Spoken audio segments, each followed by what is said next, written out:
Despite the toll of the economic downturn, there's still demand, even growing demand, for workers in middle-skill jobs. In this case, we mean skills that can still require less than 4 years of college, and some skills might also be learned in job training or adult education programs. A report that was released today says the main concern is the need for more access to training, and the report was done by SkillWorks, the full name being SkillWorks Partners for a Productive Workforce. Joining us as our guest from SkillWorks is the Executive Director, Loh-Sze Leung. Thank you very much for being with us, Loh-Sze. Thanks, Chris. Thanks for having me. First of all, what kind of jobs are we talking about where there even now, I guess, would be a demand for more people?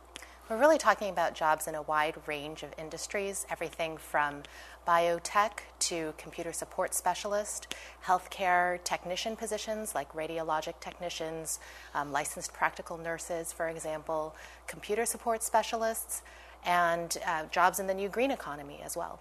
Now, one other example I came across that didn't seem to be so intimidating, claims adjusters for the insurance industry. Right. There's really a wide range of these middle skill jobs, and I think we just don't talk about either these jobs or the kinds of training that these jobs require. In the cases of some of these medical jobs you mentioned, how much training are we talking about, really? There's really a wide range. Some of these jobs, emergency medical technicians, for example, could be a 14-week job training program and a state certification, and then you could be an EMT and go out on calls with ambulance companies. Some obviously require 2 years associate's degrees. And there's really a range of different lengths and different types of programs that people can get into. Another one that caught me by surprise was detectives. Right.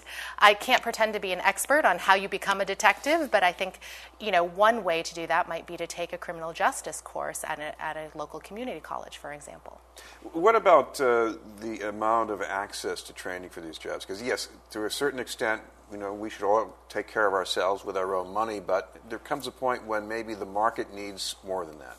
Well, for example, I think large employers, Children's Hospital, Boston, or Brigham and Women's, or Partners Healthcare, do make significant investments in training. They provide skill upgrading programs, and they do it in-house. Now, they do also partner with outside agencies to help them with that as well, but by and large, they fund those kinds of training programs, and they're good at it. On the other hand, mid and smaller-sized businesses just don't have the resources to pull together these kinds of training programs on a regular basis, and I think they need some help from either public sector programs or community-based organizations, community colleges, to put these kinds of training programs together. I think another concern is when people put up money, they want to make sure that they're funding something that works. Any ideas along the way about how to take care of that? Absolutely. I think this campaign that we're launching today, the Skills2Compete Massachusetts campaign, really is about not just access to job training programs or educational programs, but access and support for people who are seeking training, and then the measurement of those programs to make sure that they're effective, that we're really connecting with businesses, employers, really looking at what they need, and then connecting the training to exactly what they need, so that the positive outcome on both ends will be the businesses can identify somebody that they can hire and be immediately productive, and a person who may be out of work or underemployed can get into a job and move toward economic self-sufficiency. By the way, what about the outlook for these jobs in the years down the line? It's looking pretty good, actually. We're projecting close to 400,000 of these middle skill jobs between now and 2016. And like you said, these are jobs that require more than a high school level of education, but not necessarily a 4-year bachelor's degree. As 4 years bachelor's degree, as they say, that might be out of reach for many people, but for people who can reach it, even going through the public college system, how much of an advantage is that now? It's huge. I mean, I don't want to underplay the importance of a 4-year bachelor's degree in terms of somebody's lifetime earnings. I think the advantage over somebody with a high school level education is $1 million over somebody's lifetime. So absolutely, we're not saying don't go out and get a bachelor's degree. What we are saying is, hey, let's look at, the 40% of the jobs in our labor market that are in this middle skill bucket, and let's do something to help people get the skills and the training they need to get those jobs.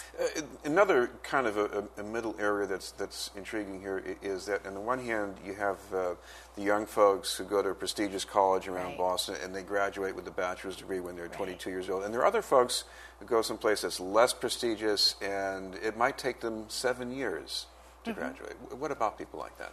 Well, I think our campaign is all about how do we make skill training and educational programs more accessible and more doable? How do we look at non-traditional delivery methods, online training, off-site training? How do we look at training at the workplace? How do we take a 15-week semester and chop it up into maybe 8-week chunks like they're doing at Middlesex Community College in their Health Careers Academy? How do we make these kinds of programs accessible to people who are working and trying to raise a family, or people who may not be able to put together the financial resources to do it all in one go?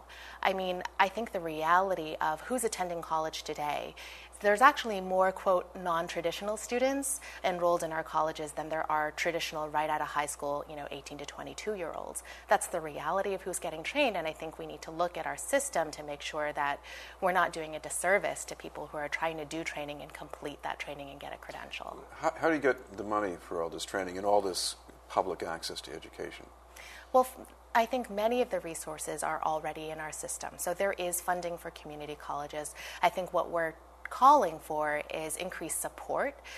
Clearly that will require some additional investment of state dollars, which we know we're in rather short supply of these days. I think that the Obama administration has also made two-year community college degrees a priority of the administration, and to the extent that we're able to look at investments in training and education as part of a stimulus package, because I really think that's what they are.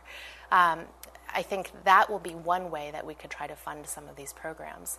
The other way is that businesses, like I said, have already stepped up, and I think they could indeed do a little bit more to provide tuition reimbursement programs or tuition advancement programs that make it possible for their existing workforce to go back to work. I also think private philanthropy is SkillWorks is mostly funded, in fact, by foundations around the state and as well as nationally, and those resources can also be brought to bear to expand the pie. By the way, maybe at the other end of the spectrum here, we're talking about also maybe continuing adult education, absolutely, language programs. It sounds like taking people not much farther than a high school diploma, but how important is that in this economy?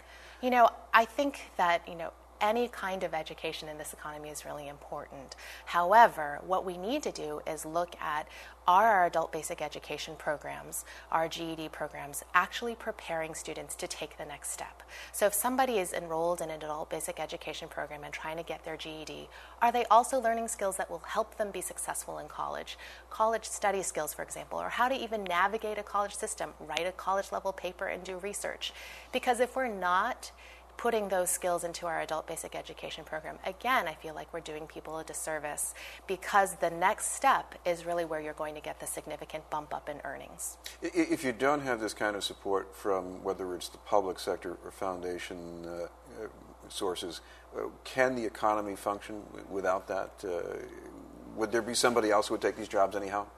Well, the problem is that I think our economy would suffer if we didn't make the kinds of investments that we're talking about. Now, do we need to make them all at once in one big chunk? No. And I think part of what we're saying is, let's look at the money that we spend today.